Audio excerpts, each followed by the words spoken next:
പത്മനാഭൻ സാറിന്റെ അപരൻ എന്ന ചിത്രത്തിന് വേണ്ടി അല്ലെങ്കിൽ ആ ചിത്രത്തിന്റെ ആൽബത്തിൽ ഫോട്ടോ ആൽബത്തിന്റെ ഒരു ടൈറ്റില് കണ്ടിട്ട് ആ യൂണിറ്റിലുള്ള ആൾക്കാരൊക്കെ പെട്ടെന്ന് ആ ടൈറ്റിൽ അപരൻ എന്ന അതിൻ്റെ ഒരു ടൈറ്റിലിൻ്റെ എഴുതിയ രീതി ഭയങ്കരമായിട്ടും ശ്രദ്ധിക്കപ്പെടുകയുണ്ടായി. അപ്പം അവിടെ അത് ആരാണ് എഴുതിയെന്നുള്ളൊരു അന്വേഷണത്തിലാണ് ഇന്ന് നിങ്ങളൊക്കെ അല്ലെങ്കിൽ നമ്മളൊക്കെ അറിയപ്പെടുന്ന സാബു കൊളോണിയ എന്ന ഒരു കലാകാരൻ്റെ തുടക്കം എന്ന് എനിക്ക് പറയാൻ കഴിയുന്ന സന്തോഷമുണ്ട്. കാരണം ആ സിനിമയിൽ ഒരു അസിസ്റ്റന്റ് ഡയറക്ടറായിരുന്നു ഞാൻ പത്മനാഭൻ സാറിനോടൊപ്പം.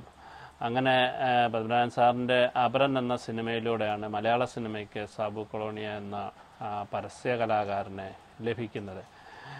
പിന്നീട് അവിടുന്ന് ഇങ്ങോട്ട് ഒരുപാട് കഷ്ടപ്പാടിൻ്റെയും കഠിനാധ്വാനത്തിൻ്റെയും ഒക്കെ ഫലമായിട്ടാണ് പരസ്യ കലാരംഗത്തെ വലിയൊരു പ്രതിഭയായിട്ട് അദ്ദേഹത്തിന് വളരാൻ സാധിച്ചത്. ഭാഗ്യം കൊണ്ട് അതിലൊരു അസിസ്റ്റന്റ് ഡയറക്ടറായിരുന്ന എനിക്ക് പിന്നീട് എൻ്റെ സിനിമകളിലും തന്മാത്രയിലും പളുങ്കിലും ഒക്കെ സാബുവിൻ്റെ സാന്നിധ്യം, സാബുവിൻ്റെ രീതിയിലുള്ള പോസ്റ്റേഴ്സൊക്കെ എനിക്ക് സിനിമയിൽ കൂടെ ചെയ്യാൻ സാധിച്ചു എന്നുള്ള ആ സിനിമയുടെ വിജയത്തിന് ഒരുപാട് പങ്കുവഹിച്ചിട്ടുള്ളതാണ്.